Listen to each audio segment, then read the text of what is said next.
سورہ العصر کا ترجمہ پڑھتے ہیں اور یہ قرآن کی سب سے چھوٹی صورتوں میں سے ایک ہے مگر بہت ہی ڈیپ ہے، اور یہ ہار اور کامیابی کو بہت اچھے سے ایکسپلین کر دیا کہ کوئی بھی انسان اگر اس ایک صورت کو سمجھ لینا تو اس کے لیے وہ کافی ہوگی۔ تو اللہ سبحانہ وتعالیٰ فرماتا ہے والعصر، اللہ قسم کھاتا ہے پورے وقت کی، منٹس کی نہیں، گھنٹوں کی نہیں، مگر پورے مکمل وقت کی، جب سے یہ کائنات شروع ہوئی تھی تب سے لے کے آج تک، ابھی تک اور آگے جتنی بھی ہوگی، پورے وقت کی قسم کھا کے کہتا ہے۔ اور اگر اللہ قرآن میں کبھی بھی قسم کھاتا ہے نا تو اس کا ایک ہی مطلب ہے کہ تمہیں دھیان دینا چاہیے، اس بات پر دھیان دینا چاہیے کہ وقت نکل رہا ہے۔ اور اسکالرز یہ بھی کہتے ہیں کہ جو وقت کی قسم کھائی گئی ہے یہ عصر کا وقت ہے، کہ جب سورج ڈوبنے والا ہوتا ہے اور اندھیرا ہونے والا ہوتا ہے تو بہت کم وقت ہے۔ اور اس سے اگلی ورس میں اللہ سبحانہ تعالیٰ فرماتا ہے ان الانسان لفی خسر، کہ پوری انسانیت نقصان میں ہے، گھاٹے میں ہے۔ اور پوری انسانیت کا مطلب ہے ہر ایک انسان، چاہے وہ ایمان والا ہو، ایمان والا نہ ہو، خدا پہ یقین کرنے والا ہو یا ایتھیسٹ ہو، بچہ ہو، امیر ہو، بوڑھا ہو، کوئی بھی ہو، ہر ایک انسان گھاٹے میں ہے۔ اور گھاٹے میں کیوں ہے؟ کیونکہ ہر ایک سیکنڈ کے ساتھ میں تم اپنی موت کے قریب ہوتے جا رہے ہو، اور اگر اس وقت کو تم صحیح طریقے سے استعمال نہیں کر رہے تو آگے جا کے تمہیں پچھتانا پڑے گا۔ اور اس سے بچنے کا طریقہ بھی اللہ آگے کی ورس میں بتاتا ہے اور فرماتا ہے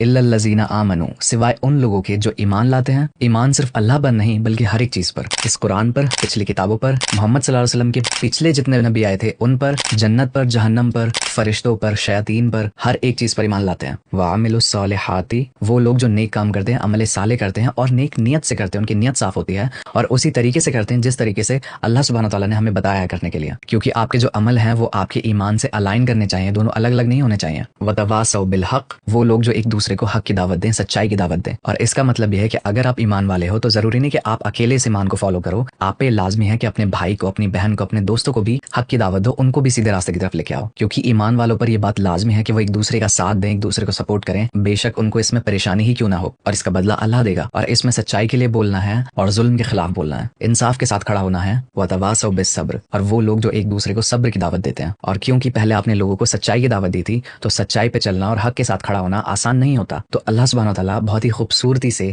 اس سورہ کو صبر کے ساتھ کمپلیٹ کرتا ہے اور یہ بتاتا ہے کہ اگر تمہیں حق کی دعوت دینے کے بعد میں پریشانی آئے، مشکلات آئیں تو صبر کرنا۔ صبر ایک ایسی چیز ہے کہ تم آگے جا کے بھٹکو گے نہیں اور ایمان پر قائم رہو گے۔ اور میں نے آپ کو پہلے بتایا کہ صبر کا مطلب یہ نہیں ہوتا کہ آپ ظلم کو بیٹھ کر سہتے رہو، مگر اسی مومنٹ پہ اس ظلم سے باہر نکلنے کا راستہ بناؤ اپنے لیے۔ اور آخر میں اگر آپ بھی اسی طرح سے قرآن کو سیکھنا چاہتے ہیں اور مجھ سے سیکھنا چاہتے ہیں تو سمپلی اس واٹس ایپ نمبر پہ آپ میسج بھیجیں جوائن، تو میں آپ کو اپنی قرآن کلاسز کی ڈیٹیل شیئر کر دوں گا جس میں خود قرآن کو سکھاتا ہوں۔